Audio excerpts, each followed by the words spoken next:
I'm in a recording studio making an album and having an art exhibition that's closing down. The next one will be in a museum somewhere.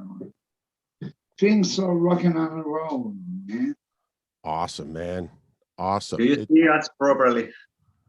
Man, it's Do you you're, see us good? Yeah. what'd you say? Do you see us properly? Good. I do. It's Good. perfect. Good. Everything's perfect. How you doing, Andy? You look great, man. Fine. Man, it's crazy. I realize everybody from my generation imitates you. How does that feel? You are the one from Guns N' Roses to Crew to every kid. Everybody wants to be Andy McCoy. And how did you write this template that who he is, who Andy McCoy is? How did it come to be, man? Uh, I always followed my own path to start off with. I'm sure as you can remember, I mean, I was into old blues, all the shit I grew up with in the 60s, 70s rock. And it became a thing that I just mixed up teddy boy jackets with punk rock bands, with this and with that. Uh, how it would become such a worldwide fashion accessory to look like me.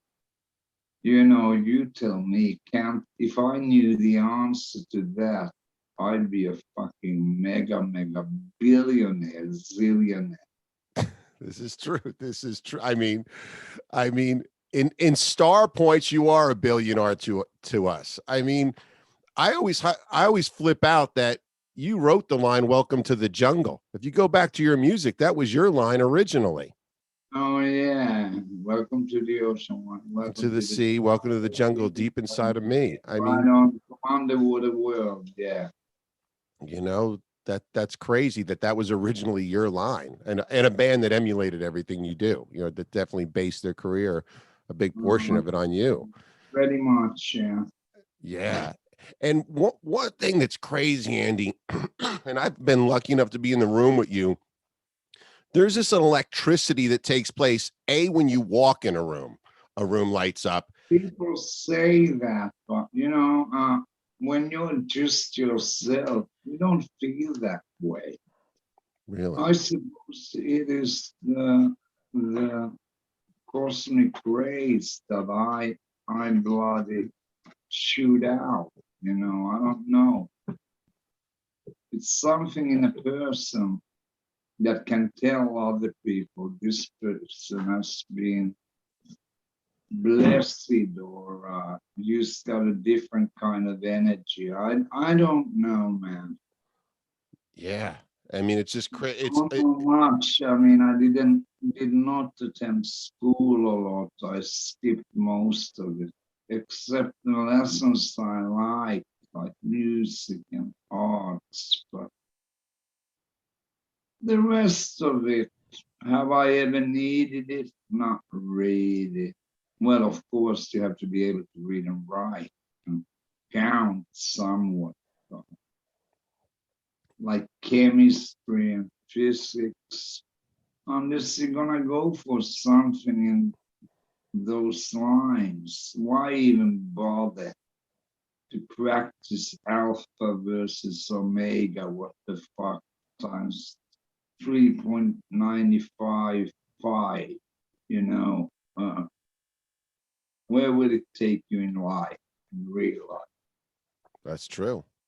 That's true. And that's that cosmic energy. And that's just you walking in the room. When you strap the guitar on, I mean, I bet you maybe Hendrix had it, but when you strap that, I saw you once at the Limelight with the guys from Pantera who supposedly, and your energy eclipsed the whole room with the guitar. Just as soon as you strap that thing on at that normal benefit, you just, Kind of like an extension of one's body. I don't know. man, I find it easy to express myself with guitar, whether it be love, anger, hate, whole scope of emotions. I can't help it. It's the way it comes out. That's awesome, man. And you have this new deal with Cleopatra. You got artists worldwide representing you. It's a good time for you, man. It's another rebirth. It's fine, but they should be less stingy. They should put a shitload into promotion. Yeah, they should. They should. Do you have a Yeah. name? Do you have a name for the new album? Name yet? It's this new album is basically it's an album full of covers but one. David Bowie once told me, Andy, if you have to buy time, make a cover art. Wow. And that's what I'm doing, but I'm putting one original on it. You know, David did pin-ups. Now I'm doing my own cover album. I mean, one album does not cover my favorite songs. So I decided to go for songs that are less known, especially in Europe. But I think in America too, pretty much. Songs that I think deserve to be singles, hits. What are some? Perhaps we had the wrong management, bad PR, bad this, you know, because every song on this new record deserves to be a single. And what are some of the songs you're going to cover, and why? What do they mean to you, man? What's one that's really special? All kinds. I mean, there's all kinds of shit there, from hardcore punk rock to 50s fucking stuff. I try to stay away from the blues and the few things that are too obvious, that too many people do. It's definitely going to be a rock and roll album, I can tell you that. And well, what can I say? Yeah, it's going to be like having your own jukebox, you know. That's great.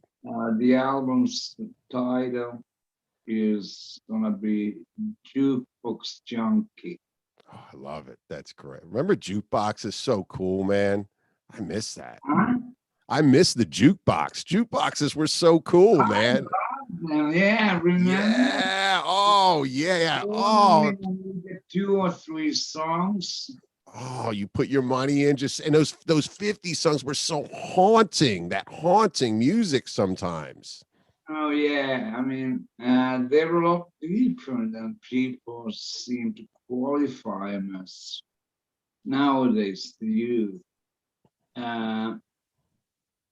basically, they're timeless. I don't know if you knew, but in the music business, the older the song is, if publishing companies make deals, for example, Oh, yeah.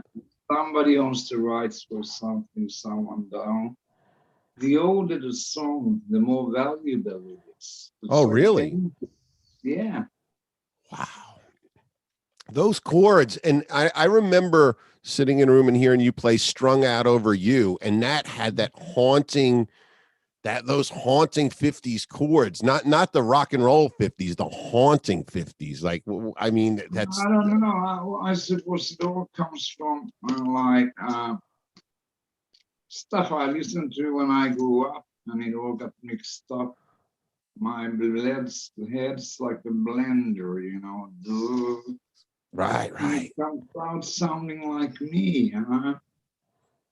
I never really try to analyze the way I write, because I write in a diverse style, in a whole lot of diverse styles. I'm just myself. I love music with a deep passion. I'm Yeah. strung out. I mean, some idiot on the web. I'm not like a data friendly person. I Right, don't use the computer. right. I do have to carry a fucking iPhone though. I don't dig that. But thank God I lost one last week. And so I got a new number. No one can get a hold on me. I can keep on living private. Right. And that I like. That's what keeps me within society without having to show my boat race too much because I don't like being hassled. I understand. And you're a special dude. I feel like you have a direct connection to something larger than us. And that's why the music and the energy is so large. That Hendrix type connection that just comes from somewhere else and just shoots light all over us. That's probably why we attached you. You'd shoot light all over us through you and your instruments. Thank you. Thank you. That's very sweet of you. And you know, when you say where the songs come from, I always think those early Hanoi songs, you were living in a subway, right? Because there's so many lyrics about transportation. I'm the only one in the band who didn't live in the subway. I lived in a big villa, a mansion. Oh, okay. The others, I mean, it depends on how to help yourself in a bad situation. They didn't have the inner cities. I'm from the inner city. Oh, okay. To survive there. These guys didn't. Right. So would you go visit them in the subway? Because there's lots of lyrics at that time about the subway. Oh, yeah, I wrote a lot. Yeah, I still take the subway sometimes out of nostalgia. But I have a problem here in Europe, and that's being recognized and makes it hard for me sometimes to go totally incognito. You know, I need to have bodyguards with Right. something like that. Yeah. Yeah. And did you know you were in something special when you started that band? Did you realize right away how special Hanoi Rocks was going to be and that you were I going to didn't change the know world? that I was special, but I knew that I had been blessed with a gift by the Jah Mighty above. And if you get a gift, I think one's duty is to give it back to the people. And that's what I've been trying to do. Always stream light to the people.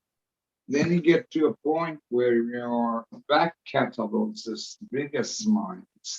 It gets hard to choose, and you also one doesn't want to keep repeating oneself, playing the same set every night. I Right. opened up like over 70 shows, I think 72, Okay. 73 shows for Kiss.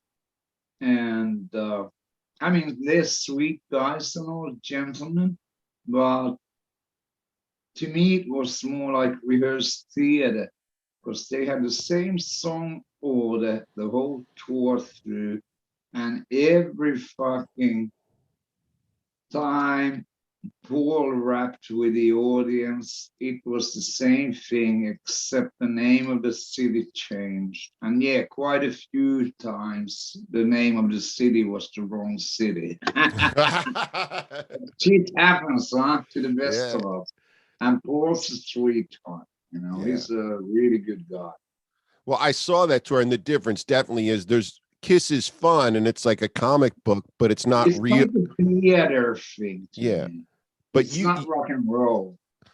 well, let's talk about the power of rock and roll. And I think when I saw Shooting Gallery on those tours, not only were you tearing it up, but there's also an element of danger to everything you do. Do you agree?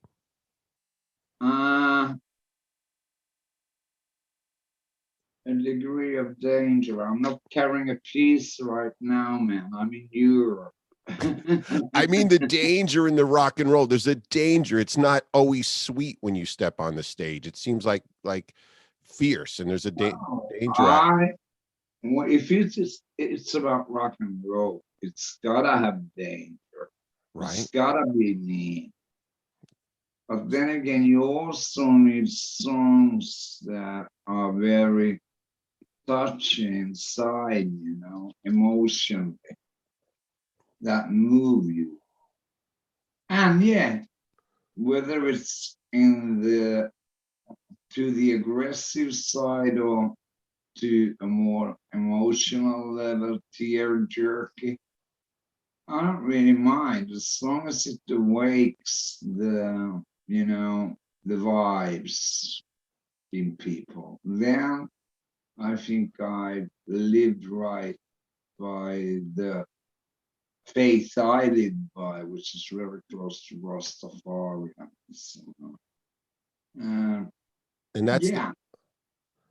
And that's the magic of your live shows. Well, I mean, that vibe that we vibe off you live, whether it's when you started with Hanoi to now, there's always this electric vibe that you just pulsate. How does it feel to play? Well, I'm there to perform. These people work 5 days a week or 6 days a week, God knows, for limited pay. I've been blessed with never having to have a job like that.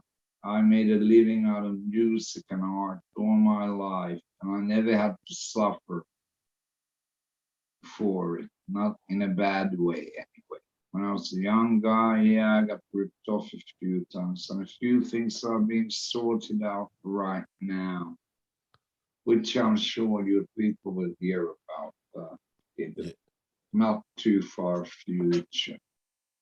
That's a great way to put it, man, that we work all week to come see you and you give us something. And I think you I lift it. have to. I see it as my duty, but it's also my prerogative.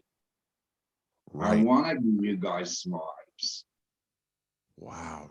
And what does the crowd mean to you when you're on stage? The electricity of the crowd, what does that do to you? Now, because of this social media explosion about the coronavirus, even though it's killed 2 million less people than the last big flu 10 years ago, whatever it's called, pig flu or some kind Swine flu, yeah. of swine flu, bird flu, whatever. Kill more people, but it's the social media creating havoc, Yeah. People who don't shit about medical stuff, write what they think, and other people believe in it. And there's nobody who really understands medical shit except doctors and people who are educated, like my mother. And it's just funny to see the hysteria they have brought around because, as I told you 10 years ago, it was way worse. Yeah. And there was no hysteria. Yeah. That's why I don't even, media. And they use fear as propaganda. And fear is the oldest form of propaganda you can find. I understand. I agree. I fully agree with you. That's why I don't even address it. I just don't even act like it's not there. Yeah. Don't mean shit to me. I'm with you. Hey, a lot of people ask me about you and the flamenco guitar. Can you explain how good you play flamenco guitar? I don't know how bad I play. Well, I was 4 or 5 when my grandfather started teaching me guitar. And what I learned was based on gypsy guitar, Romani guitar, a lot of flamenco, a lot of mid-European gypsy, East European gypsy, what we call Slavic gypsy guitars. So it's kind of a mixture of all kinds of Romani guitar. I mean, like the stuff Paco de Lucia played in the end, you could not call that flamenco. It was a mixture of jazz, Romani, traditional Romani guitar, which is flamenco in a way, and South American rhythms. I mean, that was as far away as from flamenco as what I usually do. But yes, I do know how to play flamenco. Yeah.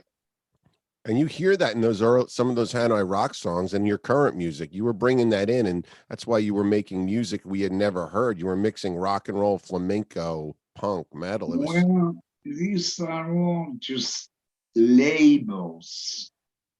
In the end, they're pretty much the same chords. That can be played in so many different ways, you know. You can take a song and play it like the brothers, as I used to call them, the Ramones. That was a beautiful bunch of guys. All passed away by now. I don't know about Tommy. He's the only one I never met. okay. Because he quit the band so early. Uh, you can take a Ramones song and re-rhythmize it and play it like Romany guitar. Right. I mean, and that's the thing about music. You never stop learning. It's forever evolving. Yeah, can it probably be frustrating, extremely so, but I don't really think about it. If I want to learn something new, I still do. And I've been playing guitar for 54 years. Yeah. Wow. Yeah. And just still taking in new And stuff. keep learning, man. Yeah. And putting it in and letting it bleed into new music. Wow. Yeah. And Just give it back to the people. I mean, I got it as a gift from God. So it's my duty to give it back to the people because I met thousands of people through the years who say that, come and thank me that you made me start playing guitar and blah, blah, blah. I mean, how do you reply to something like that? Except thank you. I'm glad if I inspired you. But I think music in general is a positive thing. It is a very meditative thing, or can be. Or if you play hardcore punk, yeah, it can be like a bloody workout. man, you were talking about the gypsy influence in your music. It also influenced the fashion which also influenced Hollywood at the time and still influences. How did the gypsy fashion work in? Yeah. How did that No, I grew up with Romani people, so it's nothing weird. I speak the language. It's just something that's always been in me. Yeah, wow. And the fashion expression with the music. I love that you kind of brought that thing to a forefront. It was just, you've always been a big fashion oriented where it just said so much along with the music. Yeah, you guys gotta check out the website. I'm fucking painting, making hats now. No way. It is handmade by me, man. No way. What's that on the bottom? That's cool. It's originally been a really boring brown Stetson. Okay. Uh, I got a bunch of Stetsons, and I'll be selling them on my website. But they're like paintings, they're originals, and they'll be one-offs. Wow. We'll put the link in the chat. That's amazing. So people can get a real Andy McCoy hat made by Andy McCoy. Handmade by me, yeah. And you also paint too, Andy, right? You're always Oh yeah, I was supposed to become a painter. I was studying classical arts. okay. Painting, especially drawing, working with coal, working with oil, working with this, prints, wood block, all that, you know. Wow. So you just had an But the exhibit. guitar always took me away from everything else, basically. What'd you say? The guitar has always taken me away from everything else. But now, because of this corona hysteria, I mean, a week before we were about to leave on a world tour. They put the corona restrictions into working order here within the European Union. So we had immediately, 9, 10 months of gigs that had been booked, canceled. Well, I know Chuck's That was getting quite Chuck's. a downer because I had not been on the road for 10 years, really, except playing with some old buddies every now and then. Well, Chuck's getting you ready, man. Chuck's getting a lot of dates ready for you. He's been working hard. Chuck Burnell. Oh, yeah. I'll tell you, when this band comes over there, we're gonna deliver. We're gonna show how it's done in Europe. That's great. I know Janatis. Is that how you say his name? It's probably my son or my daughter. No, it's my keyboard player. Fuck him. No, excuse me. Not now. We'll go a few more minutes, but yeah, so everybody can look forward to a tour with you. That's great, man.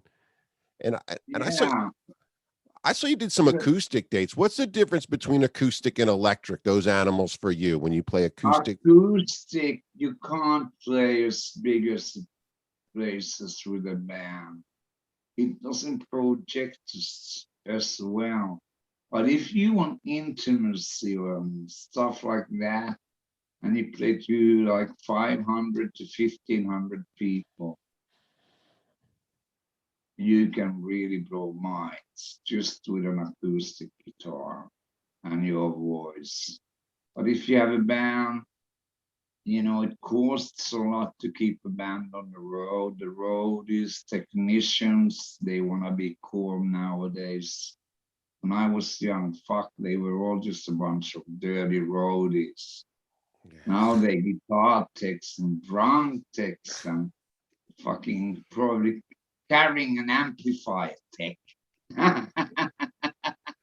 Man, and speaking of, I love your voice. I've loved your voice in Spanish Harlem. That's so like, and even on the early Hanoi albums, when you would come and sing, your voice is so cool. It's like, it is obviously like, just like when Keith sang, you just almost liked it better. How did you develop that voice? I never developed it at all, to be honest with you. It's just the way I've always sang. Yeah. Wow. It's my natural voice. I never trained my voice or anything like that, It's just the way it comes out. I mean, I had a good friend from Gatorville, Florida, who used to live down in the valley and moved to Malibu, called Tom Petty. And he had the same thing. He told me that he had Andy, he had a southern accent, Yes. Did people ever ask how you got your voice? And he was like, yeah, they need all the time. And I tell him it's just the way I always sung. And the same goes when I was talking with John Fogerty. He said, I asked, did you get that voice overnight? He said, hell no. I listened to so much Little Richard, Screaming Jay Hawkins, etc., and practiced to get it this way. So John was a brilliant guy, wonderful guy. He practiced his voice, but me and Tommy, we were just born with the voices we have, Wow, yeah. And then I have a similar love for him, just so much character and soul in both your voices. Oh, yeah, he was a very sweet guy. Went too fucking early, in my opinion. Wow. But what can you do, We all go one day. We all do, and he definitely shed a lot of light. Man, I'm not even 60 yet, so I'm in no hurry. You got a lot of miles to go, right? A lot of music and touring to do. Yeah. And then there's people like Nikki Sixx. They might as well fucking fall over and die. Why is that? Oh, Getting well, so yeah, yeah, yeah, fat. yeah, yeah, yeah, yeah, yeah, Gotta cause some Oh, controversy, you know. oh my God, man. Well, what are some of the other covers we're going to hear? We got to talk about the new album a little bit. What are some new covers we're going to hear on this This one? is an LA station, right? Yes, yes. Well, cool. I'm sure somebody who listens to this will bump into Axl Rose without that Portuguese talking Guardian. I'd like them to tell him Andy McCoy wants to get in touch with him because of something. He put, Uh, yeah, and that's about singing. okay. He put out the Uzi Suicide put out those Hanoi records years ago. Oh yeah, which was a very beautiful move, and I'm grateful for. They worship you guys. They built their band around a template that you wrote. How did that feel? Yeah, thank God they were the right band. It was not someone like fucking Poison or fucking the Bullshit Crew. I mean, I saw parts of the movie like where Russell is supposed to die just before. Yeah. And there's a mansion and people are drinking champagne and shit. You know what it was in reality? What? You were in a fucking 2-bedroom flat. Wow. Yeah, with a passed out Sam Yaffa, a very worried Miss Neil, who was 7th month pregnant, and me and T-Bone, Tommy Lee. Wow. We realized it's been an hour since they left, and I was like, wasn't a liquor store just round the corner to the right? You don't think they took the drive out for that stupid distance? That would take you like 2 minutes to walk. No, they had taken the drive, and you know the rest. Yeah. And you had a show booked that, a lot of rock stars I know had tickets to your show at the Palace at that time. You're about to take over Hollywood. There was a big Palace show. Yeah, I think we were the first since the Beatles to have done that. Yeah. Wow. And then, and then Cherry Bombs came out, which I love Cherry Bombs. What a great band. Yeah, but there was too much drama in the band, problems. I quit the band. So I split it up. Man. And then you played with Iggy Pop. You've played with all the big dogs. Yeah. First one to give me a break really was Alice Cooper. I was only 19 or 20 when he flew me first to New York. But to me, it was a big party. I trashed up one of Shep Gordon. That's Alice's manager. Yeah, manager. One of his vases that was worth over $1 million. So I kind of paid a really expensive ticket back home to London. Oh man. And then you were in LA for a while with Shooting Gallery. Shooting Gallery was a cool band. Yeah, but when I quit, it seemed like everybody else started. I'm talking about, about 2 different powers. Yeah. The main ones that are an epidemic in the US. Yeah. We don't have such problems here in Europe. Man, when did you move back? Not in the same scale. Yeah. When did you move back to Europe? To stay. Man. Sometime in the How do you like 2000s. How do you like Hollywood? How did you like it when you first went over there? I'll tell you, Hollywood fucked my head up for a while. No morale in people. So many fucking leaguers. But then it's my wife's hometown. So I respected for that. But not even they like the city. Yeah. It's just And it ain't the same anymore with all the homelessness and this big drug wave, you know. I remember when LA was a laid out place, laid back place. It's changed. I mean, look at New York City as well. They sanitized it. They They cleaned it turned it up to too much. Disneyland. Yeah. It's become like a tourist. You're right. Danger is gone. The danger's gone. There ain't no streets in New York City anymore. That's true. And that's what And this I music said, was give me built on. more. Please, please. Man, I always love the LA line you wrote. Welcome to Silicon City. It's all tits and ass to me. Tropicana mud wrestlers marry rock stars. It's like some local disease. Oh, how good is that? That's the way I looked at it, you know. That's what I was seeing happening around me. And I couldn't believe it.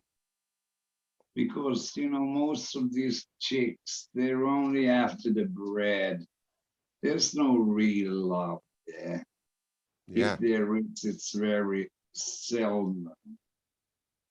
Yeah. I mean, you're gonna get married, you should meet someone who doesn't know what the fuck you do, who likes you for being who you are.